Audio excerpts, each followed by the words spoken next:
बिहार में एमएलसी चुनाव को लेकर चिराग पासवान ने कहा कि यहाँ हम भी अकेले चुनाव लड़ेंगे। बीजेपी के कई नेता चिराग पासवान को एनडीए में लाना चाहते हैं, जिनका वह सम्मान करते हैं, लेकिन वह किसी से कोई गठबंधन नहीं करेंगे। 2024 में पार्टी किसी के साथ गठबंधन करने की सोचेगी। अभी हमारा पूरा ध्यान पार्टी की मजबूती को लेकर है। वहीं बिहार के मध्यावधि चुनाव को लेकर चिराग पासवान ने कहा कि नीतीश सरकार का पतन जल्द होगा। मेरा अब भी मानना है कि मध्यावधि चुनाव होंगे। नीतीश कुमार को भी इस बात का डर है, इसलिए वह समाज सुधार अभियान के बहाने यात्रा पर निकले हुए थे। चिराग ने कहा कि बिहारियों को सुधारने के लिए किसी समाज सुधार की यात्रा की जरूरत नहीं है। बड़ी से बड़ी घटनाएं हो जाती है, लेकिन कभी सीएम वहां नहीं जाते, किसी पीड़ित परिवार से नहीं मिलते। उनके गृह जिला नालंदा में इतनी बड़ी घटना हो गई, सीएम इस पर कुछ नहीं बोले और ना ही वहां गए। कोरोना की वजह से उनकी यात्रा रुकी हुई है, लेकिन उन्हें भी पता है कि सरकार कभी भी गिर सकती है। वहीं एनडीए में चल रहे विवादों को लेकर उन्होंने आंतरिक मामला बताया।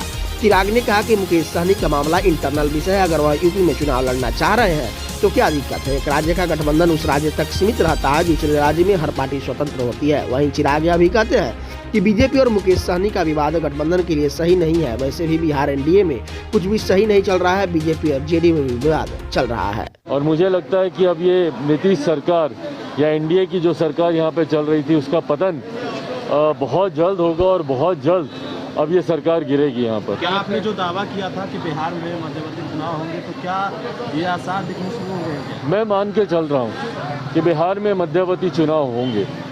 कोरोना की वजह से जो यात्रा मुख्यमंत्री जी की, जिस तथाकथित, मैं इसको तथाकथित ही बोलूँगा, समाज सुधार, क्योंकि मैं नहीं मानता कि बिहारियों को सुधारने के लिए मुख्यमंत्री जी को ऐसी किसी यात्रा पर निकलने की ज़रूरत है। बट बहरहाल जिस तथाकथित समाज सुधार यात्रा पर मुख्यमंत्री जी निकले थे, ऐसी यात्राओं पर अमूमन वो तभी निकलते हैं जब वो खुद चुनाव की तैयारियों में लगते हैं। वैसे हम लोग मुख्यमंत्री जी को बड़ी से बड़ी घटनाएं हो जाती हैं, हम लोगों ने आज तक कभी नहीं देखा कि मुख्यमंत्री नीतीश कुमार जी कहीं जाते हों या किसी परिवार से, पीड़ित परिवार से, जहरीली शराब से नालंदा में ही कितने लोग मर गए, उनका गृह जिला, पर आज तक हम लोगों ने मुख्यमंत्री को कहीं नहीं देखा कि वो कहीं आए जाएँ। तो वो ऐसी यात्रा पर तभी निकलते हैं जब वो चुनाव की तैयारी में लगे होते हैं। और ये मैं मान के चल रहा हूँ कि मुख्यमंत्री जी कहीं ना कहीं भीतर ही भीतर इस बात को समझ गए हैं कि बिहार में कभी भी सरकार गिर सकती है, और उन्होंने अपने आप को ऑलरेडी वो इलेक्शन मोड में आ गए, चुनाव की तैयारी में वो लग चुके हैं।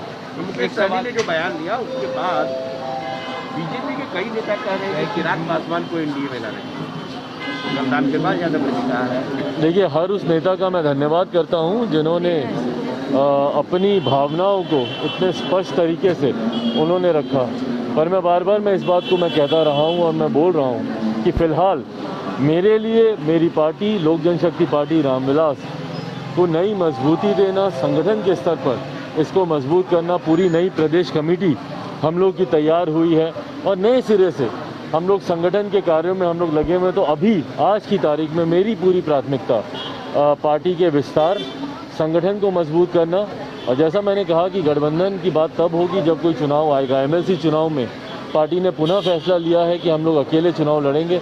अगर कोई बीच में मध्यावधि चुनाव नहीं होता है तो आगामी 24 में जो चुनाव होंगे, गठबंधन की चर्चा उस वक्त की जाएगी। यूपी विधानसभा चुनाव में आपकी पार्टी की क्या कितनी सीटों पर आप चुनाव लड़? देखिए, हम लोग, जैसा मैंने पिछली बार भी कहा था, अधिकांश सीटों पर हम लोग चुनाव लड़ेंगे। पहले और दूसरे फेज़ के कुछ प्रत्याशियों की सूची जारी कर दी गई है। सिंबल को लेकर थोड़ा सा इशू था, क्योंकि जो पार्टी का ओरिजिनल सिंबल है उसको चुनाव आयोग के द्वारा मतभेद की वजह से उसको फ्रीज़ कर दिया गया था, और अभी जो टेम्परेरी